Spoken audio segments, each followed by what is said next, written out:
Ma'am, overthinking हम कम ही नहीं कर पा रहे हैं, पर ओवरथिंकिंग को हराना पॉसिबल है। बस सही तरीका और कंसिस्टेंसी होनी चाहिए।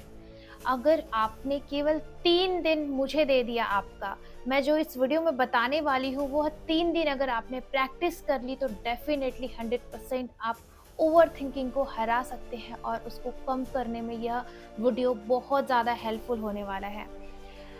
आधे से ज़्यादा लोग ओवरथिंकिंग से परेशान हैं और इस ओवरथिंकिंग ने उनके डाइजेशन, डिसीजन मेकिंग जो पावर है, इन सब को खराब कर दिया है और यहाँ तक कि ओवरथिंकिंग से अलग-अलग तरीके के नए प्रॉब्लम्स उनको हो रही है।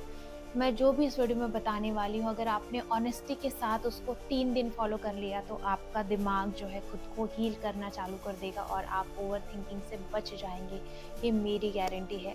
और भी मैंने बहुत सारे इसके वीडियोज़ बनाए हुए ओवरथिंकिंग पे, पर ये बहुत ही बेसिक होने वाला है जो प्रैक्टिकल बेस्ड है। तो चलिए शुरू करते हैं हम mind reset in just 3 days. Day number 1, आपको ज़्यादा कुछ नहीं करना है, जो भी थॉट्स आ रहे हैं उसको आपको ऑब्ज़र्व करना है। जैसे कि अगर हम बैठे हैं और ऊपर आसमान में चिड़िया जा रही होती है और हम बस नीचे बैठ के उसको देख रहे होते, केवल उसी तरह आपको अपने थॉट्स को देखना है, उसको ऑब्जर्व करना है। कोई भी चीज़ आपको रिएक्ट नहीं करना है, जो भी थॉट आपको आता है उस पे कोई रिएक्शन आपको नहीं देना है, जस्ट आपको ऑब्जर्व करना है। जैसे सिंगर कहते हैं ना कि आपके दिमाग में कुछ वॉइस चल रही होती है, पर वह आपका दिमाग नहीं है। उसी तरह जो भी थॉट्स आपको आते हैं वो केवल थॉट्स है, वो आप नहीं हो। पर आधे से ज़्यादा लोग क्या करते हैं, उस थॉट्स को मैं समझने लग जाते हैं कि ये मेरा थॉट्स है, ये मैं हूँ ऐसा, ये मैं ऐसी हूँ, मैं ऐसा हूँ। और एक दिन में आप ऑब्जर्व करना सीख जाएँगे और 30% आपका जो ब्रेन का लोड है, प्रेशर है, वो कम हो जाएगा। यह साइंटिफिकली प्रूव्ड चीज़ें हैं जो मैं आपको बता रही हूँ। और फिर आपको डे नंबर 2 में क्या करना है, एक्शन। इसमें क्या करना है, आपको जो एक लूप चल रहा है उसको तोड़ना है। जब भी हम कोई भी थॉट लेते हैं या कोई थॉट हमें आता है तो हम उससे इमोशनली कनेक्टेड हो जाते हैं, हमारा इमोशन उसमें जुड़ जाता है। तो पहले थॉट आएगा, फिर इमोशन आता है, फिर इमोशंस के साथ आता है डाउट और फियर।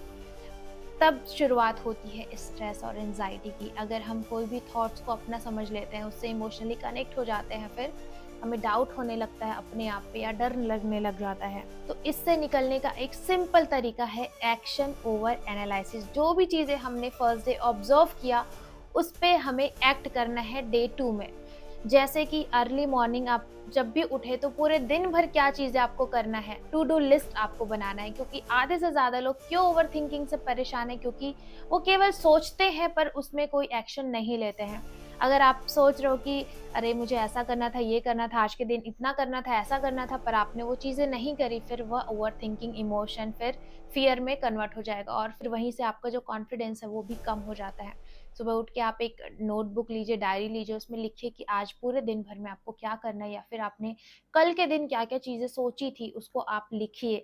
जो भी चीज़ें आपको थॉट में आ रही है, आप उन सब चीज़ों को नोटबुक में लिखिए। अगर आपके पास टाइम नहीं है, तो आप मोबाइल में जो नोट्स होता है, उसका यूज़ करो। यह नेचुरली आपके सबकॉन्शियस माइंड को शांत कर देता है, क्योंकि हम क्या करते हैं, जब भी कोई भी थॉट हमें आता है ना और हम चीज़ों को एक्शन में कन्वर्ट नहीं करते, तो वो सबकॉन्शियस माइंड में जाके सेव हो जाती है। तो जब भी आप चीज़ों को लिख दोगे ना, तो सबकॉन्शियस माइंड ऑटोमेटिकली शांत हो जाएगा और इससे बहुत सारे लोगों को सपने भी आते हैं ओवरथिंकिंग से, वो भी आने बंद हो जाएँगे। अब आता है डे नंबर 3, माइंडफुलनेस रीसेट। आपको हर चीज़ को माइंडफुली करना है। बहुत सारे लोग टीवी देखकर खाना खाते हैं या फिर वॉक कर रहे हैं तो फ़ोन पे बात कर रहे हैं। कोई भी चीज़ें कर रहे हैं पर उस पे ध्यान नहीं होता।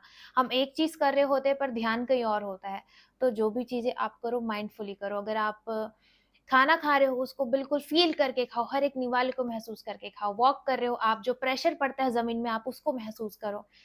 कोई भी चीज़ अगर आप करते हो उसको आपको ध्यान देके करना है, अवेयरनेस के साथ करना है। आधे से ज़्यादा लोग अगर आपने नोटिस किया होगा, ताला लगाने के बाद 2-3 बार चेक करते हैं। वो ऐसा क्यों करते हैं? क्योंकि जब ताला लगा रहे होते हैं तो उनका ध्यान ताला लगाने में नहीं होता। ये आप नोटिस करना, अगर आप ताला लगाते समय अपना ध्यान प्रॉपर ताला लगाने में लगा रहे हो तो आप दोबारा चेक नहीं करोगे। ये एक प्रैक्टिकल तरीका है अपने आप को ओवरथिंकिंग से बचाने का। और पूरे दिन भर में एटलीस्ट 2 से 5 मिनट के लिए अपनी साँसों को महसूस करिए।